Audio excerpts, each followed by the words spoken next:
Hope you guys are doing well. So today I am back with another Linux video. So today I am going to be telling you and letting you know a little bit about the history of Linux. Now, do you know the history of Linux? Well, if you don't, you will get to see it right now. So let's get started with the video. So first of all, what is Linux? So Linux is a free open source operating system released under the GNU or General Public License. Anyone can run, study, modify and redistribute the source code or even sell copies of their modified code as long as they do so under the same license. So today we will be learning about the history of Linux, as I already said. So let's go back in time a bit. So in 1969, so Dennis Ritchie and Ken Thompson developed C language and the Unix operating system in AT&T Bell Labs. So they shared their source code open code in the whole world back in the 70s.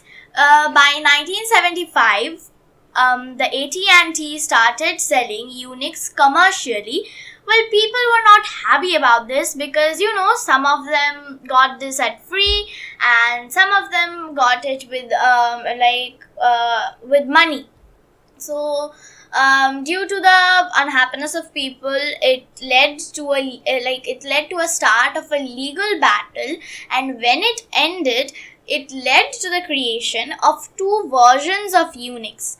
So the two versions were, first of all, the official AT&T, and second of all was the free BSD Unix. So moving on from 1969 to the 1980s.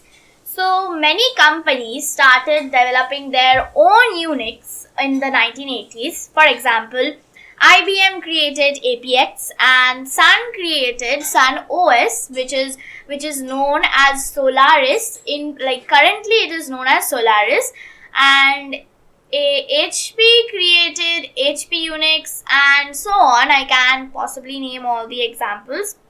But the result of all of these companies creating their own Unix and resulted in a very big mess, and it also evolved different ways.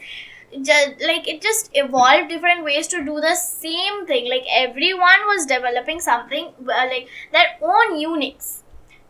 So that was the same thing. So Richard Stallman aimed to end this era of Unix and reinventing it by starting the GNU project. So his project was to make an open source operating system for everyone, and where everyone could work together. So many of the CL tools that you use today also are actually GNU tools.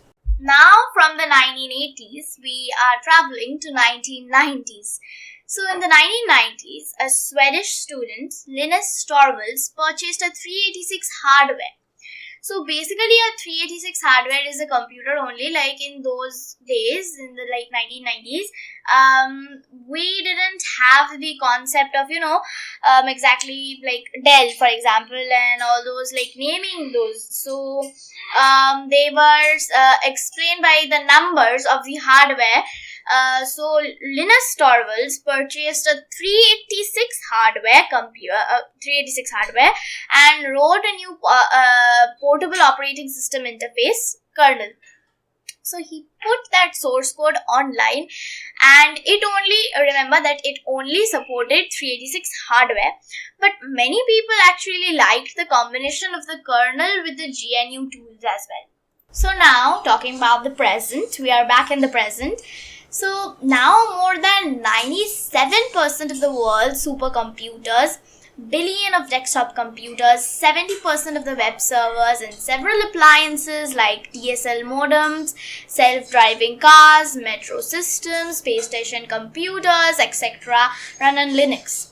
Thousands of developers paid by companies like Red Hat, Samsung, Intel, IBM, Novell, Oracle, Nokia, Google, AMP, even Microsoft. Well, there were more. I just named some of the important developers that were paid by companies to encourage Linux. So that was the history of Linux, and if you like the video, please do share and subscribe so that more of your friends can know the history of Linux, and stay tuned and press the notifications bell for knowing more about Linux and Ubuntu. I will be posting a little about Linux terminal commands, and I have already posted one video on terminal commands, some basic terminal commands.